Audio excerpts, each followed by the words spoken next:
Oh, I had a bunch of setup problems here, and I haven't even put up my microphone. Terrible. It's so annoying when you're like switching in.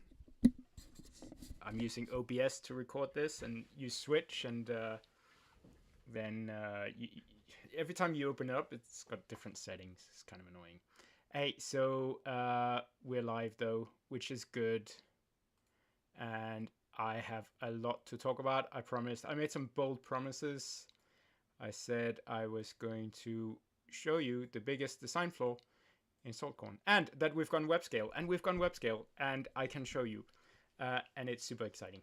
So good to see there are people here. Mike, great to see you, Mike. And I think we've got a couple of other people joining as well. All right, I guess I'm good. All right, I'm good. I've got everything set up, and I've got a lot to talk about. But as always, please do ask questions. It is sort of the point of these office hours. If anyone has any questions, I will try to just speed up everything I wanted to show you, and we'll just go to those questions. Hey, Patrick, good to see you. Okay, so let me show you all of the wonderful things that we have been working on over the last 2 weeks since the last office hours. So, a lot of stuff.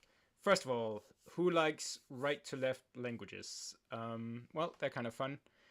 So let me switch off this. Yeah. That seemed to move a little bit. Anyways, it's as good as it gets. Okay, so what we've got now is full support, as far as I'm aware, for right-to-left languages in 2 themes. One is the built-in theme, SB Admin 2, Start Bootstrap Admin 2, and the other is the material design theme. Gerard did a lot of this work, and he's been working on the material design theme in general. So that's kind of where that comes from. So let me see, what is the best way? I guess I can just switch to, I want to show you what it looks like. I'll give you a quick show. So here, if I switch to Arabic, then, no, I don't want that. Okay, so it's actually, so the interesting thing is, right to left languages are more complicated than just the words going from left to right. You kind of have to switch everything around. So fortunately, the Bootstrap has a lot of this machinery built in, and we just had to enable some settings, but just getting those propagated consistently is good. So we've got now here the sidebar is on the right. In the forms, let's see some forms. You can kind of make it out. You've got still, of course, the forms here are in English still, but the labels are on the right, and that's the case even if you go to, can I go to an edit form? So it's interesting actually, I haven't seen necessarily all of this, but everything here is left to right. So even the order on your form here, the order in your list has been switched. It's kind of interesting to see. And even on user, so we haven't built anything special here. We literally just switched the right to left language setting on sorry on the HTML document, but that just switches of the order of the fields here as well, and so we need to get some native speakers to change this, to check this, but it looks good as it is. Okay, which one is user settings? I guess it's that one. Right, okay. Right to left languages, good. We got it for 2 themes, material design and Start Bootstrap. It will make it into other themes soon. Tabler first probably, and then what's the other one? Any Bootstrap theme probably. Let's see if anyone is saying anything. No one is saying anything. Okay, good. So now I said also we've gone web scale, and we have. Now I'm gonna try and show you. So I showed you this last time, but it only worked for build changes. But now it works for everything. So the key is, let's see the terminal. So if I look here, I've got 2 tabs and they're running Saltcorn on 2 different ports. I just want to show you.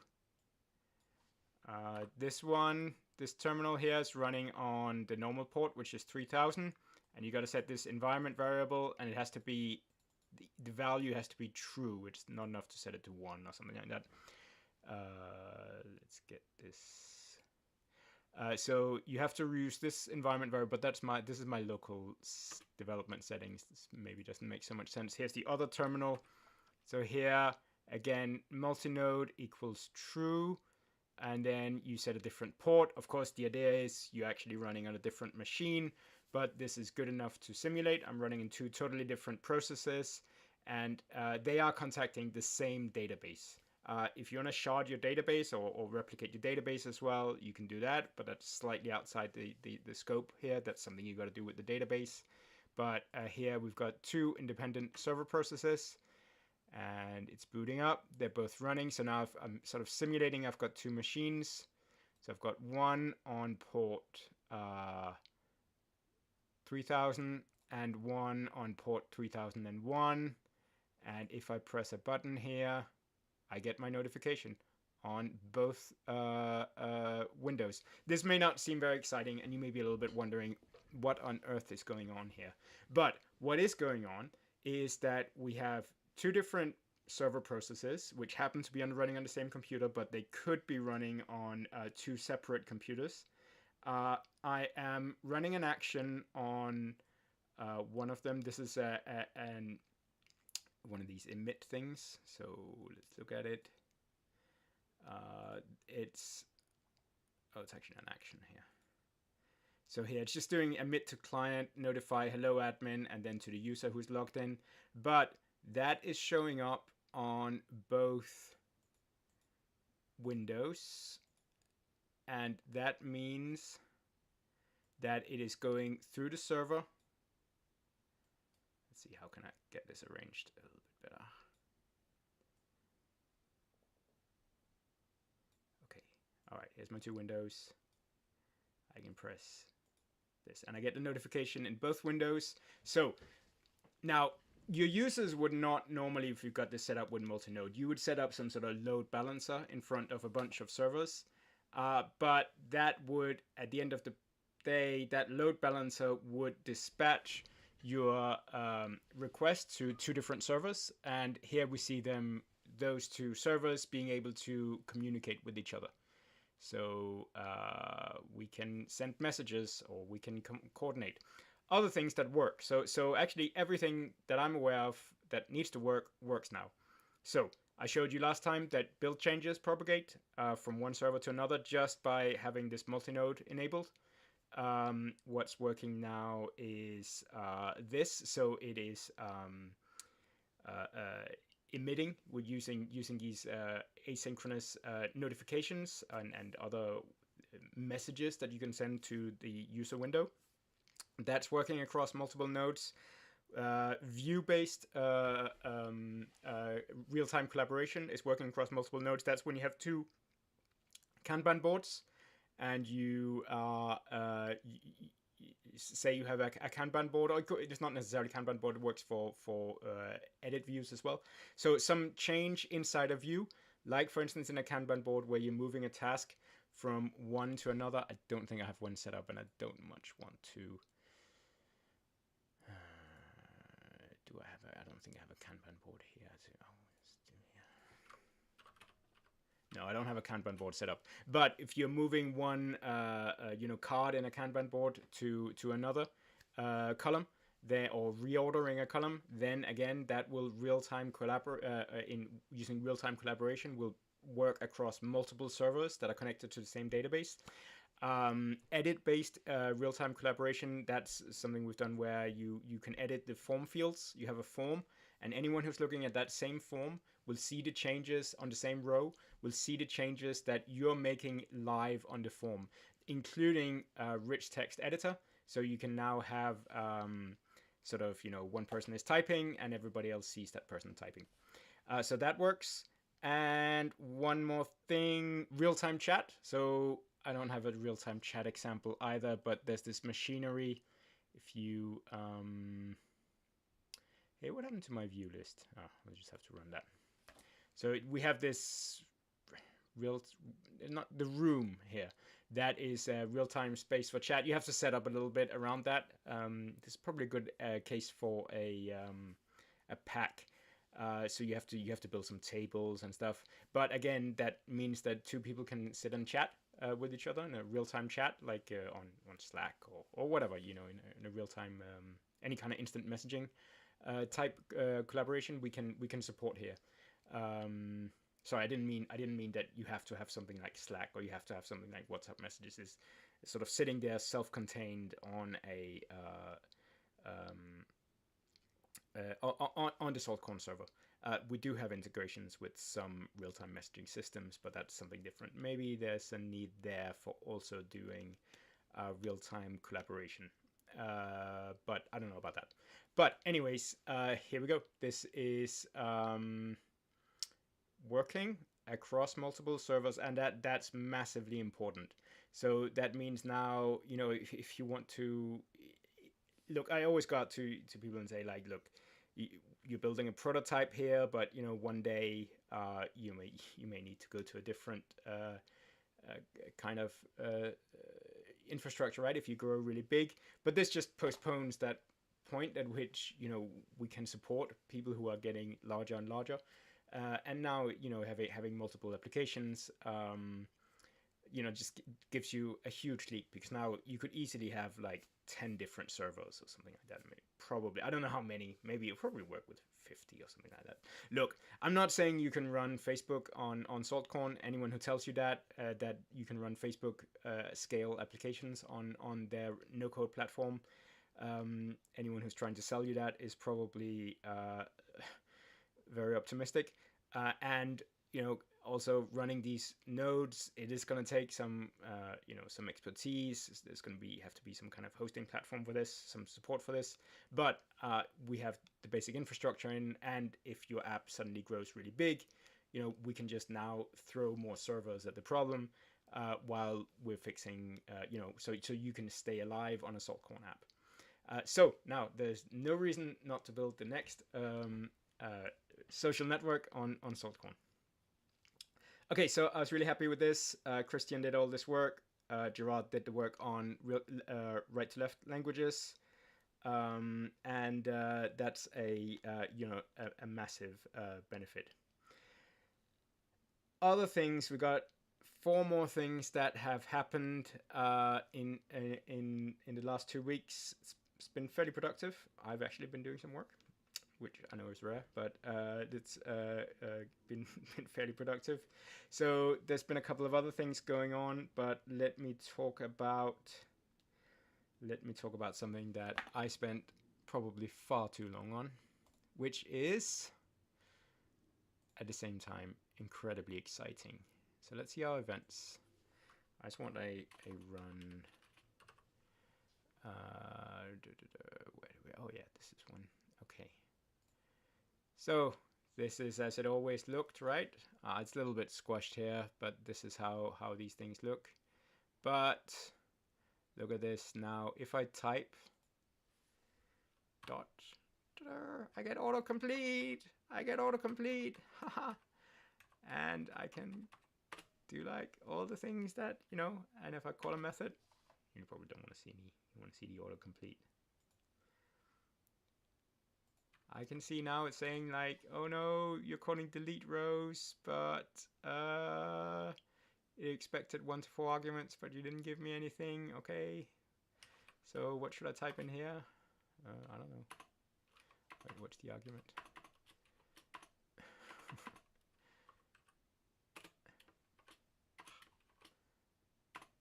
I keep on missing this. Okay.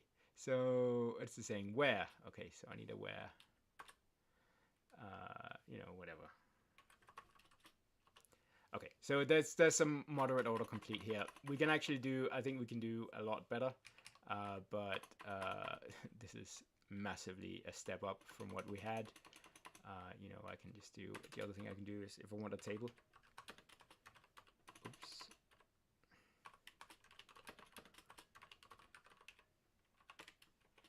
Now it's telling me what all these are. So if I type the name of a table that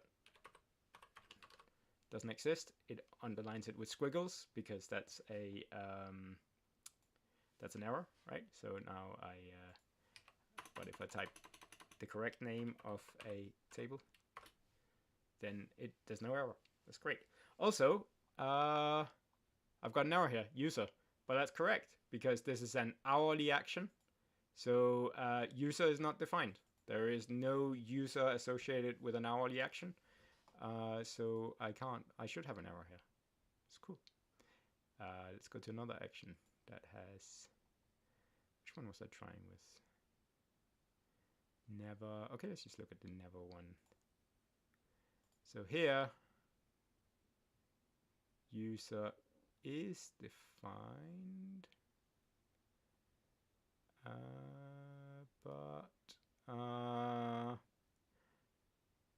interesting. Maybe this is a little bit too overzealous. There might be some, let's just get rid of that. Look, there's gonna be some issues here. I didn't say it was perfect, okay, but this is very, very good. So here user is defined. Interesting, actually, this called for a user, so I guess we need to change the type here. You always find something not working. So user works here because user might not work. This is a never action, right? And never actions can be run from button clicks and other things where there is a user, and therefore user is in scope and there's no type error here. But again, I've got, you know, all of my thing here and I can see all the methods here. So I think this is great. It's saying here what the argument type is for each thing. So also we get this here nicely in these JS code, but you get it somewhere else as well.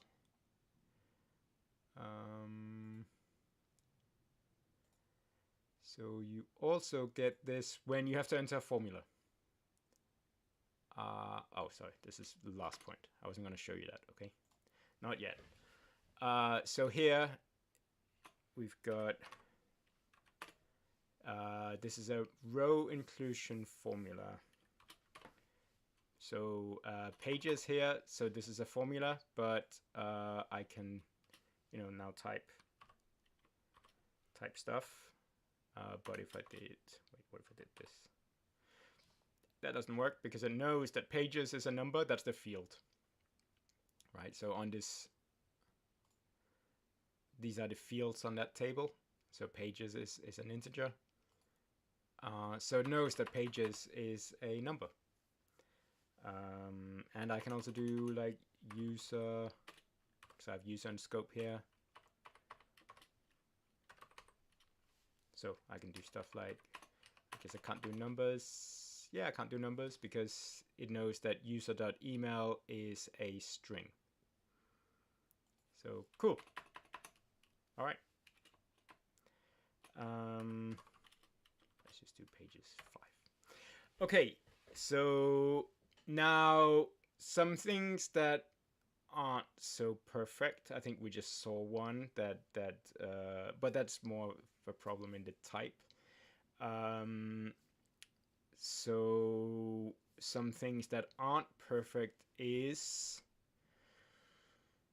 okay, I want to show you this, and I'm only showing you things that, you know, aren't perfect, but they will be perfect one day. Promise. Okay, so here I can't use it. That is because this is a type of expression. It's an expression for a row, right? This is where I'm meant to do something like pages equals 5. Oh, pages is 5. So this is how, you know, the row values that we get set to when you run this action. But that's not going to work yet here. So let's try, let's look, where were we? let's get into one of these. Okay, so this is again a formula, because it's a formula for value type.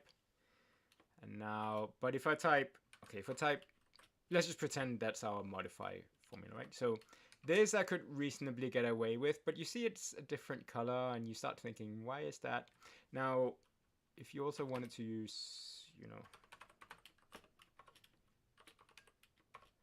then you see this is starting to error. Oh, that's because I haven't done. You're starting to error here, and now it's all confused, and it doesn't know what's going on. The reason why this is happening is that it actually thinks this is a label, not an object. So if I did... now it's perfectly happy with this, right? Now it thinks this is an object. So the problem is teaching this, getting this editor that we use. We use this Monaco. It's quite nice, actually.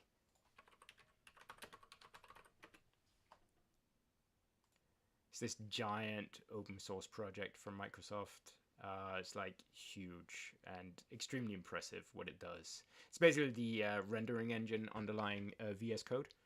That they've released as an open source. The whole VS Code is open source, so they've released this as a standalone library.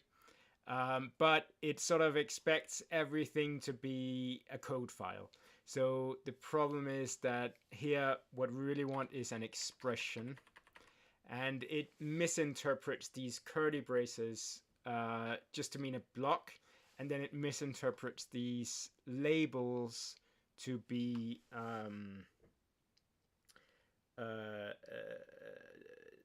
so they're like labels you can use for goto. I think no one really uses these anymore, but they're still part of JavaScript, and that's really just messing up. I wish you could turn this off, and somebody's gonna have to figure out how to do that.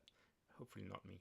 Now with expressions, you kind of get away with that, because in, I guess should we just switch to, let's just switch. I'm just gonna bring in my editor, so this is getting a little bit nerdy. But in JavaScript, you can basically write, one. That's a valid statement. And you can write like x plus 1. X isn't defined here, but you can write, if x was defined, then that is also a valid expression, although it's a valid statement, but it's really just an expression. But here's the equivalent, right? That didn't work. This is what we saw before, right? So here this is even giving me an error. Oh, this is a linting error. So that the problem is that we're kind of abusing statements as expressions, and we need to figure out how to, and that's okay for the ones that we've done it for. So it should all work for these group by and row inclusion, which are expected to result in values. But anything that's expected to result in an object denoting a query or part of a row, it's not going to work. So we have to figure out how to fix that. Okay, great. I've talked enough about stuff that doesn't work. Let's and by the way, you don't. I've tried to do it so what you see now is correct. This is in the latest release, and it's all where you can use this autocomplete should work. Okay. Great, let's talk about some mobile issues. I don't really have anything I can show you because I don't have a working mobile application. Christian does almost all of that stuff, but just some things that have been fixed here is, I gather there's now some settings. I haven't actually really looked at this. I can't remember where you build. Oh yeah, there's now setting for whether you want, I think this setting is new. Yeah, so you can turn off this continue as public user link. That so if you want people to, if you want to force everyone to log into your application, then you need that. A lot of the underlying infrastructure has been upgraded, so that's now running on capacitor 7 instead of capacitor 6. It's just making everything a little bit more modern. A lot of this stuff is in a change log. And the last thing is that from mobile, you can now use an external identity provider like Google. What are the other ones? Yeah, Google is the main one, like Microsoft or whatever. Whoever's your OAuth provider, you can use that to log in inside a mobile app. And Christian right now is working on just improving the sync. The sync was, so if you had offline tables, then the sync was a little bit clunky. It was there's a manual sync button, and what we're doing now is some options for like automatically syncing or syncing when you go back online, so that you don't really need that synchronize button, so the user doesn't see it. Right? And I think that's the way most.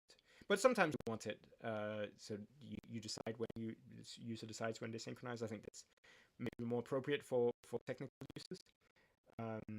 So sometimes we'll want that. Okay, those are the mobile changes.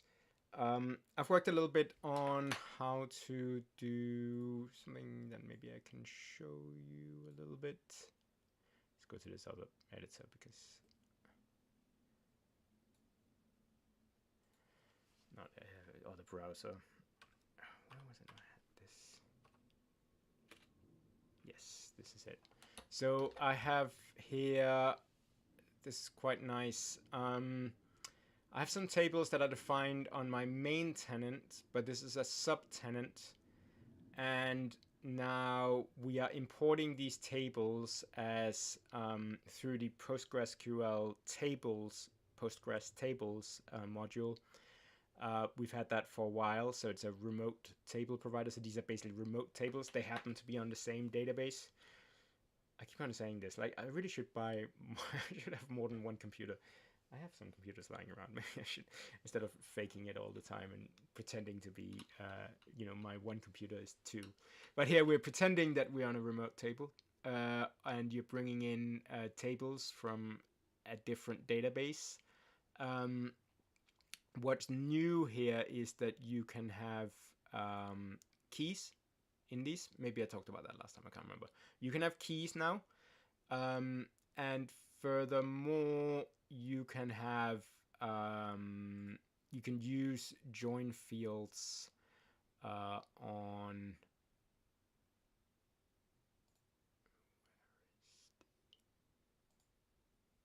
my table. I had a table somewhere. Here's my table. So here's a table. So here, these are join fields onto the other table.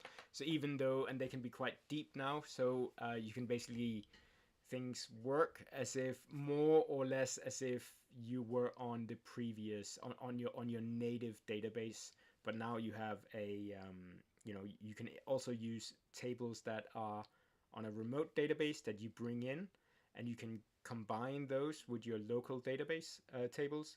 But you can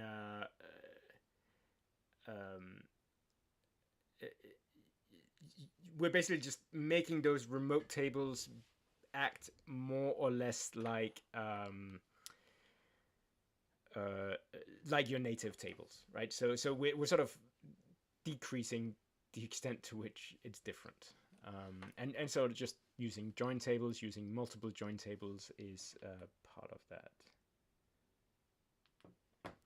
Okay, great. So that was one thing. Okay, last thing I want to show you. This is the most shocking thing ever. I feel like I've been committing crimes against humanity, and I'm gonna show you, and you can all judge me. So this is the largest design flaw in Saltcorn. Okay, what happened previously was that if you wanted to use join fields in a formula, then I did something a bit naughty.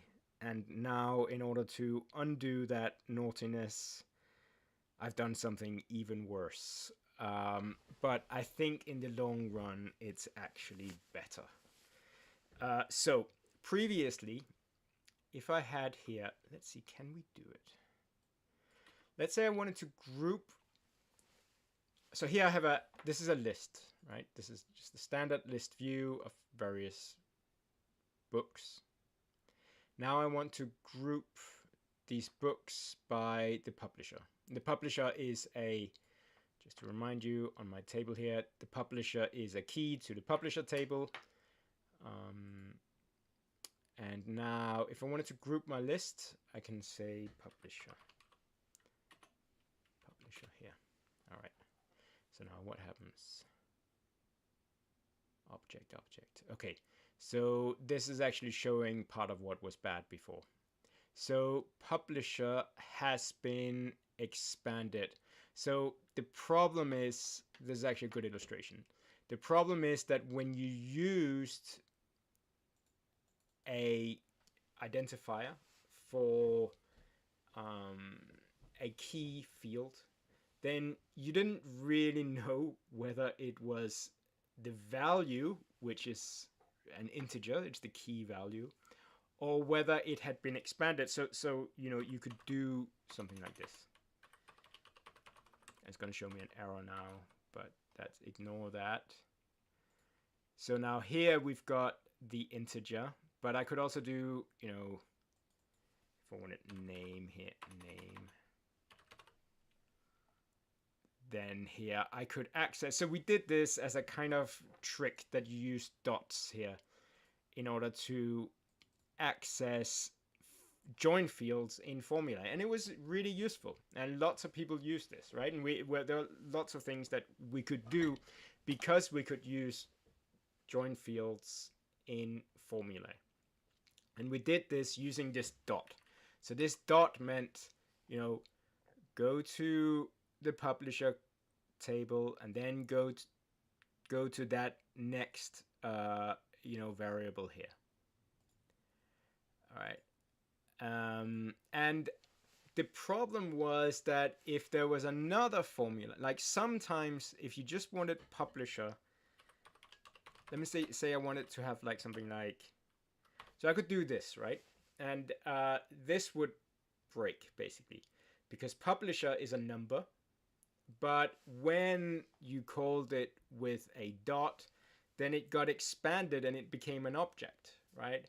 And this was something that broke all the time. That in one formula you would address it with a, you know, use it as an integer, and that would work until in another formula you started calling this dot, and then the publisher then became an object, and you'd have to do publisher.id. And this was this massive indeterminism, and maybe a lot of you watching this didn't notice this, but I noticed, and other people noticed, and it was bad, and I was looking for a solution for a long time. And just looking at the syntax, I didn't really know what to do actually. Like what else could, you know, I would have done, like, if I could have done like anything else, but in JavaScript that wouldn't really have worked. You can't just introduce arbitrary objects, and I didn't want to do too much manipulation of these formula. I did want them to be genuine JavaScript. Okay, so this caused a lot of bugs, right? And this is one of these cases where you make a little change somewhere and then something else breaks. And this is like as if Saltcorn is some sort of giant butterfly farm that's making tsunamis in somewhere else, right? This is like the chaos effect. And that's not good, right? And I was not happy about this for a long time. And I've been considering it to be a huge design flaw in what we've done. So now we have a solution. And the autocomplete enabled this. So now, okay, side show, side story. About 2,000 years ago, in 40 BC, no, not BC, AC, AD. Sorry. What is this? How do I get rid of this? Maybe later. Okay, so, oh no, I don't want this. I just want to look at this Wikipedia page. Okay, so, in the year 41, Emperor Claudius, there's a point to this massive detour, trust me. Emperor Claudius decided that he could just introduce new letters. And like, please, no one tell Donald Trump that you're allowed to just introduce new letters in the alphabet as a ruler. But Emperor Claudius decided that he was gonna, you know, make his mark on history by introducing 3 new letters in the Latin alphabet. Fortunately, they never caught on, and after he died or ceased to become emperor for some other reason, these letters were dropped. But they are available in Unicode. And as characters in Unicode, and they are valid identifiers in JavaScript variable names and also in PostgreSQL names. So I stole one of these letters that haven't been used for 2,000 years, and I stole this one called the half H, which kind of looks like it could vaguely be a join field, I think. And I'm going to use it.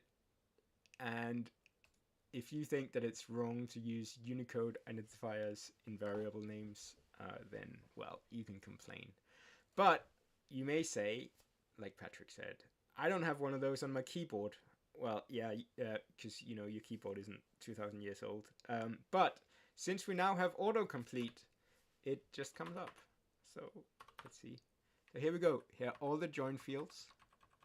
And I can pick publisher half H name, and it's quite nice actually. It shows up in red, which is nice for distinguishing it, and it works. These are my publishers, and now if you do only this, if you have no dots anywhere, then you won't get the expansion, and now you can do the publisher, use that as an integer. Now, there are no changes to your existing views. Your existing views, where you use the dot notations, they work. It's just that whenever you use this dot, you will see the squiggle here. But you can ignore that. It's just like informing you that it thinks there's an error. And you can... Thanks, Patrick. But your application works as now. Nothing has been subtracted. It's still supported, but I do recommend, if you think you're gonna stay on this version of Saltcorn. Oops. Sometimes it's a bit hard to get this to come up. You can get you can get it now coming up. So I recommend that you change to this. Yeah, unless you think you're going to deploy on a lower version of Saltcorn. But if you're going to stick to this, then... Hail Claudius, thank you. Then I'd recommend switching to this. And so once you've gotten rid of all your formulas, in all of your dots in the formulas, there should be no indeterminism in this way. Now, you can't do this in... you can't do this in the code actions, but you couldn't use that before anyways. You can't here write, you get a row here, so here's a row, right? You can't write like row, you can like row dots, doesn't know, so yeah, so interesting actually. It doesn't know that this row, it just thinks this is a generic row. It doesn't know which table it comes from. I think actually we could do that. I think we have a lot more information here. Now we know what all the tables are, so I'm gonna try and work on getting more information out of this. But that's gonna be some work. There's a lot of stuff with this autocomplete where it can be made a lot better and a lot more helpful for people. But you can't do like even if you copy it, you'd have to copy that symbol, which is good. It just makes it harder. It reminds you that you don't have access to this. So you can't use it in actions, but you couldn't do that anyways before. There's no you couldn't do that. You kind of have to do it yourself. You could do stuff here, but you have to explicitly name those fields in the join fields here. So, but it's only in these formulas. The idea here is like in the code here, you're writing code and you can get the join fields as you like. But Mike says, how about a JavaScript debugger next? Do you want to write a little bit more about what you mean by that? Do you mean So as you're running this script,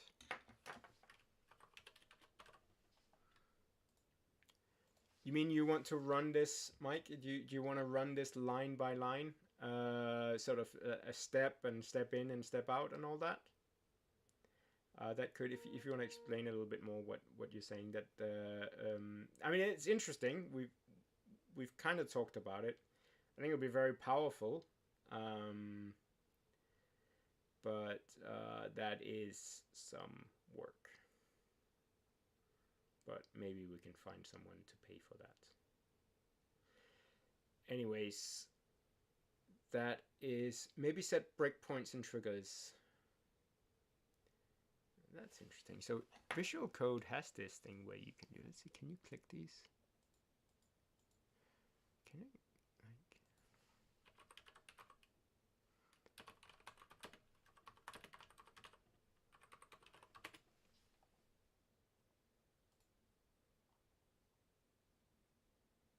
huh. Interesting. You can actually. Looks like you can do. Maybe I turned off this glyph margin. I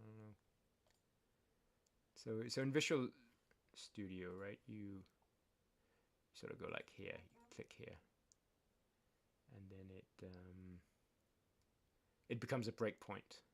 Although it never really works for me because I don't have the debugger. I use the debugger mainly in the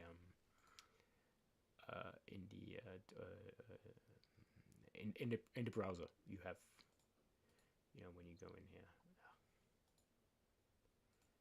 you can go to your sources here and set breakpoints here.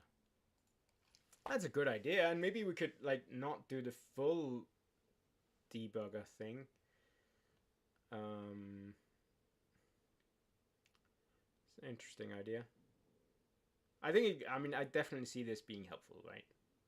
And maybe now with some of this machinery we have for collaborative real-time collaboration, we could kind of send notifications saying that, okay, a breakpoint has been reached. Click here to... Yeah, I think it's... Yeah, look, there's like an infinite amount of things we can do. I think it would be really powerful, really helpful. Okay, I need to think about that.